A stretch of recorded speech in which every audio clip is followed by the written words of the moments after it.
Can you tell that I'm still trying to figure out my lighting situation? Hello!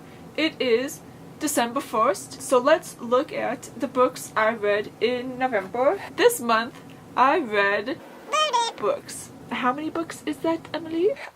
Let's flash back to past Emily. I'll see you at the end of the month, and hopefully at least 15 of these books will be read. How many books? So I only read 4 books this month. 2 of them were books that were on my shelf, on my TBR that I'm trying to get done this year. So I have 28 more books of those left. I'm not sure if that's gonna work in December. We'll see. Second to last book that I finished this month made me shed a little single tear from my face. So I'm like, well, since I only have 4 books to talk about, how about I also do the books that have made me cry over the years? That could be cool. Nah. So that's what we're going to do today. So the first half is going to be the books I've read in the month in November, and then the second half going to be the books that I read throughout the years that have made me cry and get physically emotional. So why did I only read 4 books this month, you might be asking? Or you might already know the answer to this, but it was because of the election. I was just very angry and emotional and was very upset with the world.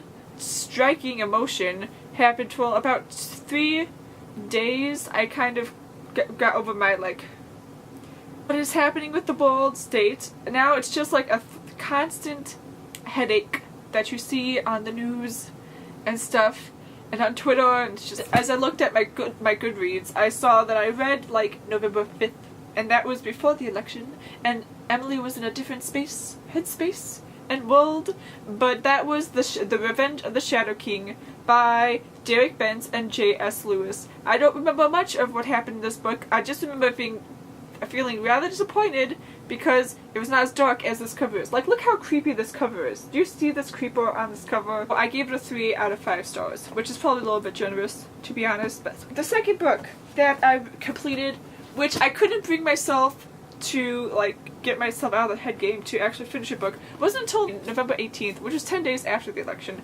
But that was Odin's Ravens by K.L. Armstrong and M.A. Moore. This was a arc from 2014. I never read any of these books before, but it reminded me, it has nice pictures, but it reminded me a lot of the Percy Jackson series, which I'll get to that topic a little bit later. It was okay, especially now since he has like the Norse Gods series.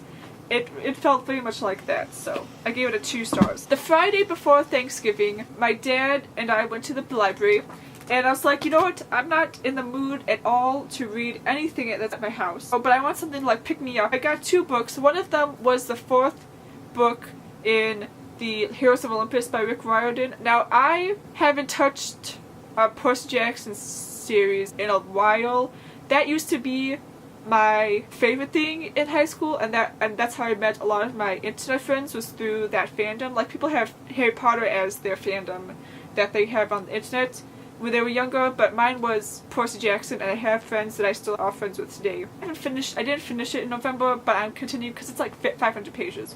So I'm happy to be in that space again, and there's a lot of like references back to the old series, which is very nice. So that was a thing. But then I also picked up More Happy Than Not by Adam Silvera. I really like this book. I needed it. I was so pleased with this book. It prompted me for my second half of this video, because tears did descend from my eyes towards the end of this book. I'm not going to spoil it to you as much, but there is a alternate contemporary world where this company can alter people's memories and make them forget hard and grieving times. And it was just, so a lot of this book deals with things that I was thinking about and like the worries that I have post-election. So it was really good to read it, but I did cry. And I give this 5 out of 5 stars. It was grand. The last book, I finally finished the Rainbow Boys trilogy with Rainbow Road by Alex Sanchez. I was kind of concerned at the beginning of this book because it was kind of getting weird, and it was weird, and like I was just like done with these characters. But then the end turned out to be really nice. It got me in such a good mood yesterday when I finished it, so that was really sweet. Trilogy as a whole, I'm gonna give it a 4 out of 5 stars. It wasn't like super amazing. I'm glad it made me happy though, and I was just like putting me in good spirits. So yeah, so those are the 4 books that I read this month. I'm not gonna make any promises on what's gonna happen this month, with my reading, but we'll see. We'll see how we'll feel. We're just gonna do it one day at a time. Hopefully I can get a good chunk done. I feel like I could. So now let's move on to the books that I read throughout my life that has made me cry and tear up a little bit, shall we? Since I was so emotional, I thought it would be a nice segue to talk about the books that made me cry, because I haven't talked about that before with anybody really. So the first book is not this book, but it's the 6th or 5th book in this Warriors. Now I read this somewhere between in the grade 6, 7, or 8, somewhere in that time frame, which I did have Goodreads at the time, so I don't exactly know. One of the cats that I didn't know I was attached to emotionally died. I remember vividly laying on my bed, and then my dad just comes through the door and is like, what's going on? This cat died! And I'm just like crying, and he's just like, okay, and then leaves. So that was pretty funny. I pretty much vividly remember everything every time I cried with a book. Somewhere 2000, I think it was in 2009. Well, when did this come out? That's the thing. This doesn't came out in 2007, but I'm pretty sure I was in 8th grade when I read this. So it's like 2009, 2008, somewhere in that. I read Unwind by Neil Shusterman. Now Neil Shusterman, one of my favorite authors growing as a teenager. Unwind, all of his books are really good. If you want to read something, here's good trilogies. This is part of a quartet. The last one just came out, I think, this year, and I finished it. Well, not maybe last year, but I finished it this year after like taking a huge break. The Unwind world. The More Happy Than Not book. This book reminded me a lot of Unwind. Like the similarities is that this one has the mind altering, but this one is the body altering, and it's in a futuristic world where kids under 18, if you're under 18, your parents can legally sell your body to organizations to have you be unwind and take parts of you out, painlessly die. Especially troubled kids, the parents could like, you're too much of a trouble, so I'm just gonna give your body to science. That's always been a scary thought to me. So in this instance, when I cried, I have a spoiler here, was when the antagonist boy goes through the unwind process. I was on the couch by the window. I was listening to Porcupine Tree's Lazarus song while reading this while it was happening, and I was just like, all the emotions. Yeah, so that had to have been like 2009 when I read this.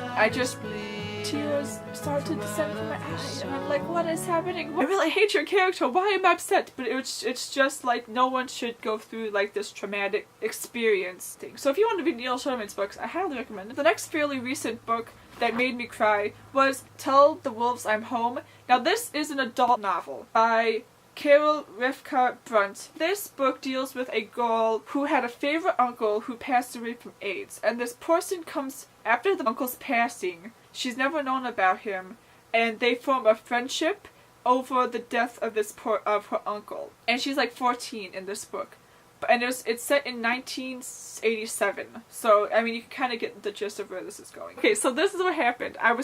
We were going shopping. It was my dad, Bethany, me, and my mom was in a store, and we were waiting for her to come out of the store, and we were driving around like waiting to pick her up. And I was getting to the sad and heartbreaking part.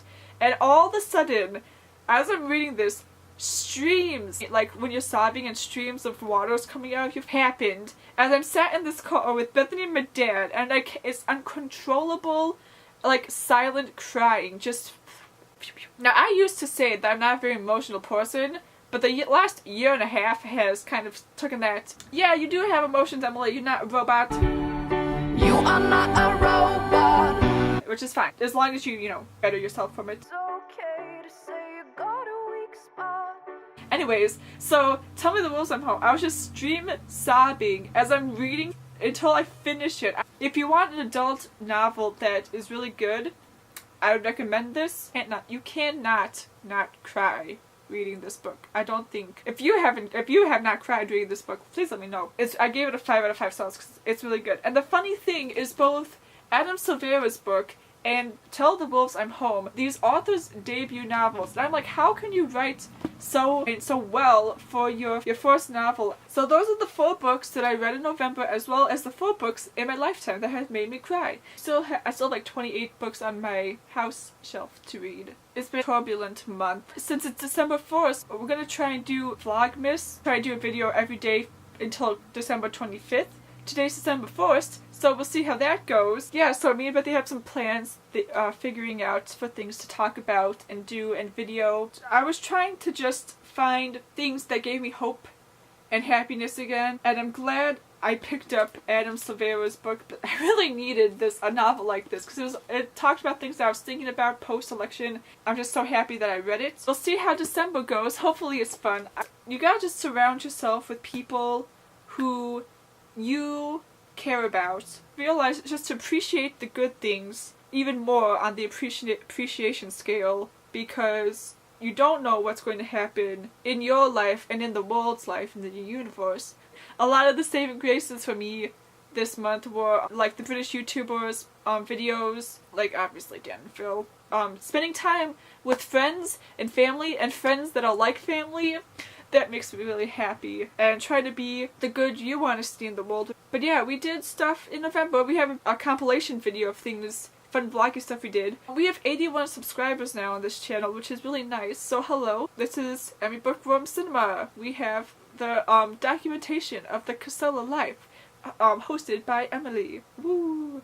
But hopefully we can do some fun stuff with Bethany, and get her into the videos. I know she's gonna be in the videos, but we're trying to think of fun things to do. We did Vlogmas in 2013 when we first started this channel, so it's been 3 years since that, so we could try to do some fun things. But yeah, thank you so much for watching. I hope you're doing well and staying happy. You're just being proactive in our society at this moment when we need a lot of proactive people thinking about stuff. I'm in quite a better headspace than I was in November 8th, but try just to make yourself happy and holding things close in your little heart. So, as that ramble is over, thank you so much for watching. I hope you had a wonderful Thanksgiving. We'll see you tomorrow. Until then, goodbye!